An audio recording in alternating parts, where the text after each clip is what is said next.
Phenomenology प्रघटना शास्त्र, ये term अक्सर आप लोग सोशियोलॉजी में पढ़ते हो, बट इसका मीनिंग अक्सर हमें समझ में नहीं आता है।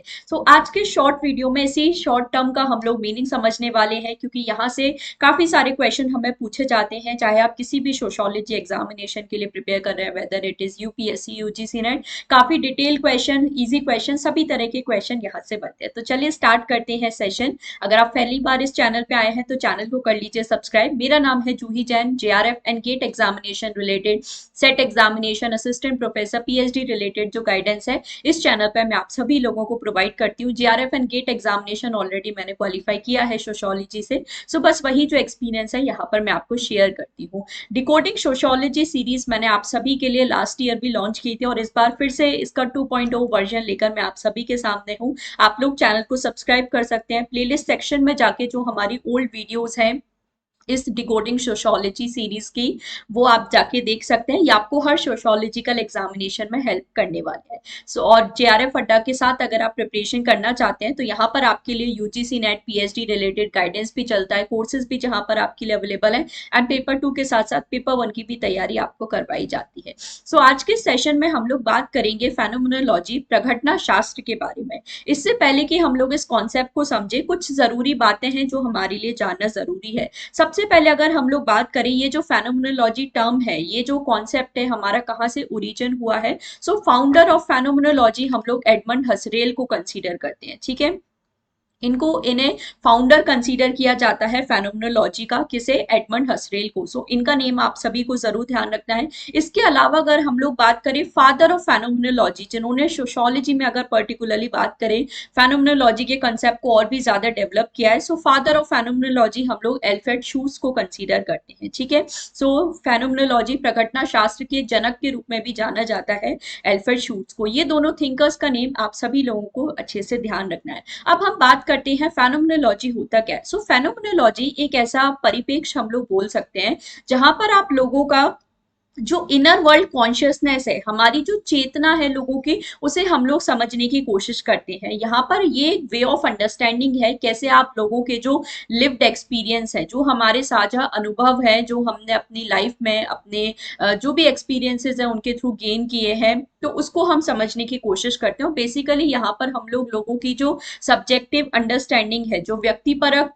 अंडरस्टैंडिंग है किसी भी चीज की, उस पर ज्यादा फोकस करते हैं। जैसे कोई भी घटना अगर घटित हुई है तो यहाँ पर आप एज अ रिसर्चर अपना ऑब्जेक्टिव पॉइंट ऑफ व्यू नहीं लगाओगे, बट जिस पर्सन ने उस घटना को होते हुए देखा है, तो वो जो first person point of view होता है, उस पर्सन का जिसके साथ वो घटना घटी है, उसके नजरिए से आप उस चीज को समझने की यहाँ पे कोशिश करते हो। तो फेनोमेनोलॉजी एक सिंपल परिपेक्ष है, जो एक वे ऑफ अंडरस्टैंडिंग है, जहां पर आप सब्जेक्टिव अंडरस्टैंडिंग के थ्रू ये जो सोशल रियलिटी है, सामाजिक वास्तविकता है, उसको समझने के बारे में बात करते हैं। यहाँ पर हम लोगों का जो इनर वर्ल्ड कॉन्शियसनेस है, मतलब उनकी जो चेतना है, वो समझने की कोशिश करते हैं, rather than outer world experiences, ठीक है। इनर वर्ल्ड कॉन्शियसनेस या एक्सपीरियंसेस, ये मेन कीवर्ड है फेनोमेनोलॉजी का, जो आप सभी लोगों को यहाँ पे ध्यान रखना है।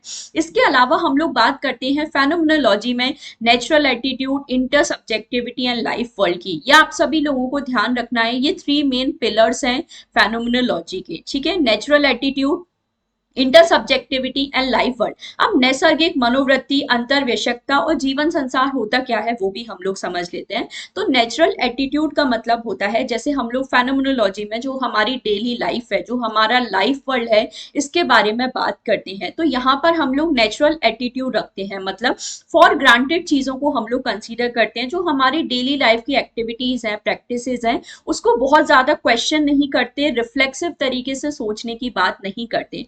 फॉर एग्जाम्पल आप मान के चलिए, आपके समाज के जो भी मानदंड है, मूल है, भाषा है, जैसे लैंग्वेज, नॉर्म्स एंड वैल्यूज की हम लोग बात करते हैं, तो इनको हम लोग बहुत ज्यादा क्वेश्चन नहीं करते। सिर्फ जो चीजें जैसे हमारी समाज में चलती हैं, उनको हम लोग वैसे ही फॉलो करते हैं। तो आपका जो लाइफ वर्ल्ड है, ये फॉर ग्रांटेड हम लोग कंसीडर करते हैं, क्वेश्चन हम लोग इसे नहीं करते। दूसरी चीज यहाँ पे बात आती है इंटर सब्जेक्टिविटी की। इंटर सब्जेक्टिविटी अंतर विषयकता का अर्थ क्या होता है, जहां पर आप शेयर्ड अंडरस्टैंडिंग की बात करते हो। जैसे हमारे समाज में अलग अलग लोग हैं यहाँ पर, तो दोनों का अपना अपना अंडरस्टैंडिंग होगा किसी भी चीज को समझने का, दोनों को अपना अपना तरीका है किसी भी चीज को देखने का, दोनों की अपनी अपनी समझ है किसी भी चीज को अच्छे से समझने की, परखने की। तो जब आप एक दूसरे की समझ को समझने की कोशिश करते हो, लोगों के अंडरस्टैंडिंग की जब हम लोग बात करते हैं, शेयर्ड अंडरस्टैंडिंग की जब हम लोग बात करते हैं, तो उसे इंटर सब्जेक्टिविटी यहाँ पे बुलाया जाता है। इसके अलावा हम लोग लाइफ वर्ल्ड के बारे में भी बात करते हैं, मतलब जो हमारा एवरीडे लाइफ है, जो हमारी रोजमर्रा की जिंदगी है, इसके बारे में भी यहाँ पे बात की जाती है। तो ये जो लाइव वर्ल्ड होता है, जैसा मैंने बताया, फॉर ग्रांटेड हम लोग कंसीडर करते हैं, क्वेश्चन नहीं करते। जैसे हमारी सोसाइटी के जो नॉर्म्स हैं, वैल्यूज हैं, उसको बहुत आप फॉर ग्रांटेड कंसीडर करते हो, उसको हम बहुत ज्यादा क्वेश्चन यहाँ पे नहीं करते। जैसे अब यहाँ पर हम लोग बात करें एल्फ्रेड छूट्स की, तो उन्होंने लाइफ वर्ल्ड के 4 टाइप्स भी हमें यहाँ पर बताए हैं। ठीक है, सो ये जो 4 प्रकार हैं, 4 टाइप्स हैं, ये भी आप सभी को एज इट इज याद रखने हैं, क्योंकि यहाँ से भी हमें क्वेश्चन बन ही जाते हैं। तो सबसे पहले हम लोग बात करते हैं अमवेल्ट। अमवेल्ट मतलब क्या होता है, जैसे मैंने बोला, लाइफ वर्ल्ड हमारे आसपास की दुनिया है, हमारा एवरीडे वर्ल्ड है। यहाँ पर और भी लोग होते हैं हमारे साथ, हम अकेले तो है नहीं इस जीवन में। लाइव वर्ल्ड हमेशा ध्यान रखना आपका पब्लिक होता है, फॉर ग्रांटेड हम लोग कंसीडर करते हैं, ये आप लोगों को ध्यान रखना है। ये सभी जो पॉइंट्स मैं आपको लिख रही हूँ, सब आपको पूछे गए हैं एग्जामिनेशन में। स्पेशली अगर मैं बात करूँ यूजीसी नेट एग्जामिनेशन की, तो वहां पर आप लोगों को ये टर्म्स अक्सर पूछे जाते हैं।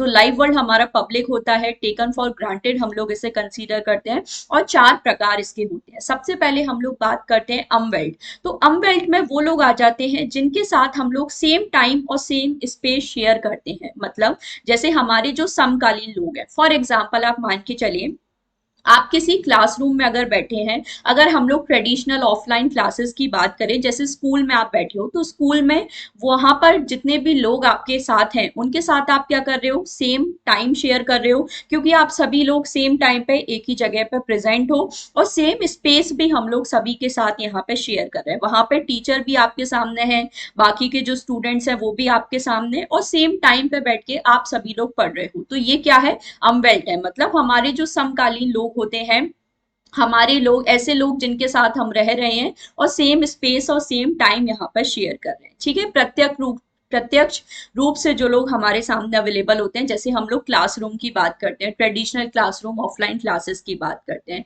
दूसरा यहाँ पर आ जाता है हमारा मिड वर्ल्ड। मिड वर्ल्ड क्या होता है, ये ऐसा वर्ल्ड है, ऐसा हमारा लाइफ वर्ल्ड है, जहां पर हम लोग लोगों के साथ सेम टाइम तो शेयर करते हैं, बट सेम स्पेस हम लोग शेयर नहीं करते। जैसे अगर मैं यहाँ पर आपको एग्जाम्पल दूं ऑनलाइन क्लासरूम का, तो ऑनलाइन क्लासरूम अगर हमारी चल रही है, ऑनलाइन अगर सपोज लाइव क्लास चल रही है, तो यहाँ पर आप टीचर के साथ लाइव तो अटेंड कर रहे हो क्लासेस, मतलब सेम टाइम पे आप लोग सेम ही टॉपिक पढ़ रहे हो, सेम ही सारी चीजें पढ़ रहे हो, बट यहाँ पर हम लोग जो स्पेस है, जो हमारा फिजिकल स्पेस है, वो शेयर नहीं कर रहे। आप अपने घर में बैठ के क्लासेस देख रहे हो, टीचर अपने घर में बैठ के क्लासेस ले रहा है, अपने स्टूडियो में बैठ के क्लासेस ले रहा है। तो ये कौन सा है, हमारा मिड वर्ल्ड है। ये लोग भी हमारे लाइफ वर्ल्ड का पार्ट है, मतलब हमारी रोजमर्रा की जिंदगी का हिस्सा है, बट इनके साथ हम सेम स्पेस है, सेम जो स्थान है वो शेयर नहीं कर रहे, बट सेम टाइम हम लोग जरूर शेयर कर रहे हैं। ये आपका मिड वेल्ट में आ जाता है। तीसरा हम लोग बात करते हैं यहाँ पे वोर वेल्ट। वोर वेल्ट में वो लोग आ जाते हैं जो हमारे पास्ट जनरेशन के लोग हैं, हमारी पिछड़ी पिछली पीढ़ी के जो लोग हैं, ये वोर बेल्ट में आ जाते हैं। तो ऐसे लोग जिनके साथ ना तो हम लोग सेम टाइम शेयर करते हैं, ना सेम स्पेस। जैसे आपके पूर्वज जो हैं, या आपसे पहले के जनरेशन के लोग हैं, तो उनके साथ ना तो आप सेम टाइम शेयर कर रहे हो, ना सेम स्पेस हम लोग शेयर कर रहे हैं। तो ये जो पास्ट के जो लोग हैं, प्री डिसीजर्स जो होते हैं हमारे, बट वो भी कुछ ना कुछ जो इन्फ्लुएंस है हमारे जीवन पर डाल रहे हैं, जैसे आपके पूर्वज जो होंगे। ये किस में आ जाएंगे, आपके वोर बेल्ट में, मतलब हमारे पास्ट जनरेशन के लोग। और यहाँ पे चौथा आ जाता है फोल्गे वेल्ट। फोल्गे वेल्ट जैसे आप नेम से समझ सकते हो, हमारे फ्यूचर जनरेशन के लोग, भविष्य में आने वाले लोग। तो इनके साथ भी सेम टाइम और सेम स्पेस हम लोग शेयर नहीं करते, बट ये भी कहीं ना कहीं हमारे लाइफ वर्ल्ड का पार्ट हो जाते हैं।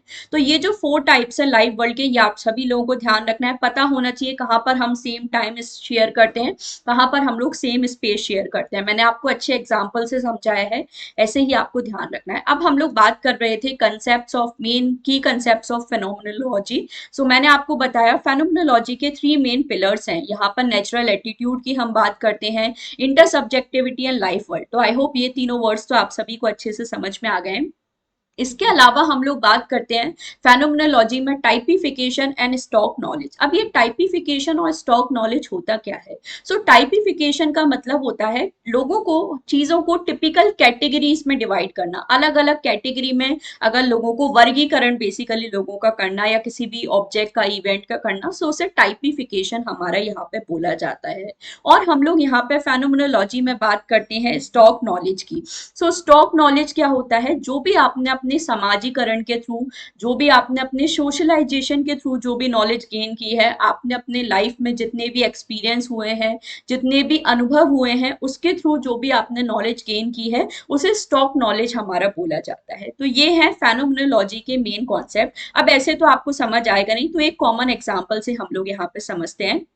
जैसे मैंने आपको बताया, फेनोमेनोलॉजी में आप लोगों के जो सब्जेक्टिव एक्सपीरियंस हैं, लोगों के जो व्यक्तिपरक अनुभव हैं, उसको समझने के बारे में यहाँ पर बात करते हो। तो सपोज मान के चलिए एक स्टूडेंट है जिसका आज फर्स्ट डे है कॉलेज में। तो स्टूडेंट है जिसका फर्स्ट डे है कॉलेज में, अब आप उसका जो एक्सपीरियंस है वो समझने की कोशिश कर रहे हो। तो हमारे लिए ये चीज बहुत नॉर्मल हो सकती है कि हाँ ठीक है, चलो कॉलेज का फर्स्ट डे ही तो है, बट उस स्टूडेंट के लिए ये बहुत एक रोलर कोस्टर वाली चीज है। आप नए लोगों से मिलने जा रहे हो, नई जगह पे जा रहे हो, तो टेंशन भी होती है हमारे अंदर, थोड़ा डर भी होता है, हमारा एक्साइटमेंट भी होती है कि अच्छा नए लोगों से नए लोगों से मिलने का मौका मिलेगा, नई चीजें सीखने का मौका मिलेगा। तो जब आप लोगों के इन चीजों को समझने की कोशिश कर रहे हो, तो जैसा मैंने बताया फेनोमेनोलॉजी में हम लोगों के जो लिव्ड एक्सपीरियंस है उसको समझने की कोशिश कर रहे हैं। जैसे अगर आप उस स्टूडेंट के नजरिए से उसकी जो सिचुएशन है वो समझने की कोशिश कर रहे हो, तो ये आपका लिव्ड एक्सपीरियंस हो जाएगा, नेचुरल एटीट्यूड हो जाएगा। मतलब उसी तरह से हम लोग चीजों को समझते हैं।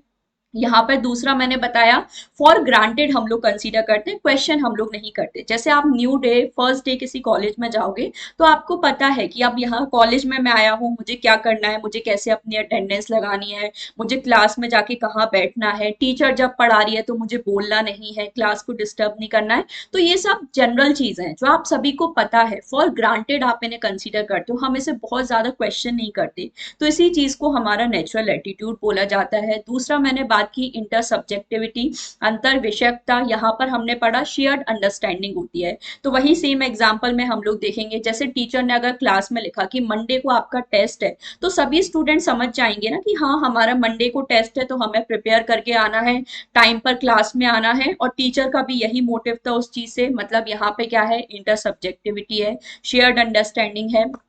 फिर लाइव वर्ल्ड की जैसे हमने बात की, तो लाइव वर्ल्ड में आपके आसपास के जो लोग हैं वो सारी चीजें आ जाएंगी। टाइपिफिकेशन की हम लोग बात करते हैं, मतलब वर्गीकरण करना। जैसे आप लोगों को देखकर समझ जाओगे, यहाँ पर कैसे समझ जाओगे, अपनी स्टॉक नॉलेज के बेसिस पे, अपने एक्सपीरियंस के आधार पर। जैसे टीचर अगर पढ़ा रही है तो आप समझ जाओगे कि ये टीचर है, उसे मुझे किस तरह से ट्रीट करना है, किस तरह से बात करनी है टीचर से। आपके जो फेलो स्टूडेंट्स हैं, मतलब आपके साथ में जो पढ़ रहे हैं, आप उनको एक अलग कैटेगरी में रखते हो और उनसे बात करने का, उनसे इंटरेक्ट करने का तरीका हमारा अलग है। सिमिलरली कॉलेज का अगर कोई दूसरा स्टाफ है, कोई प्यून वगैरह है, तो उनको आप अलग कैटेगरी में रखोगे, उनसे इंटरेक्ट करने का तरीका आपका अलग होगा। तो इसी चीज को टाइपिफिकेशन बोला जाता है, जहां पर हम लोगों को अलग अलग कैटेगरी में रखते हैं और उसके अकॉर्डिंग उन्हें यहाँ पर ट्रीट करते हैं। तो फेनोमेनोलॉजी में टाइपिफिकेशन के बारे में भी बात की जाती है, वर्गीकरण। लास्ट मैंने यहाँ पर आपको बताया स्टॉक नॉलेज होता है। तो जैसे आप क्लास में कुछ बेसिक चीजें हैं जो आपको पता ही होगा। जैसे क्लास में अगर आप कॉलेज का आपका फर्स्ट डे है, तो आपको सब कुछ वहां पे बेसिक से बताने की किसी को जरूरत नहीं पड़ेगी। कुछ चीजें हैं जो आप ऑटोमेटिकली समझ जाओगे। जैसे आपको पता है लेक्चर क्या होता है, नोट्स क्या होता है। यहाँ पर अगर हम लोग बात करें अटेंडेंस का मतलब क्या है, अब आपको ये सारी चीजें कैसे पता है, क्योंकि आपके और भी पहले अनुभव रहे हैं। जैसे फर्स्ट डे कॉलेज में आने से पहले आपने स्कूल भी अटेंड किया होगा, आप इतने बड़े हो गए हो, तब आप कॉलेज में जाते हो, तो इतने पिछले 18-20 साल में जो भी आपने एक्सपीरियंस गेन किया होगा, उसके बेसिस पे आप चीजों को समझ लोगे। हर चीज वहां पर हमें आके बताने की जरूरत नहीं पड़ेगी, आपने अपने सोशलाइजेशन के थ्रू बहुत सारी चीजें सीखी है।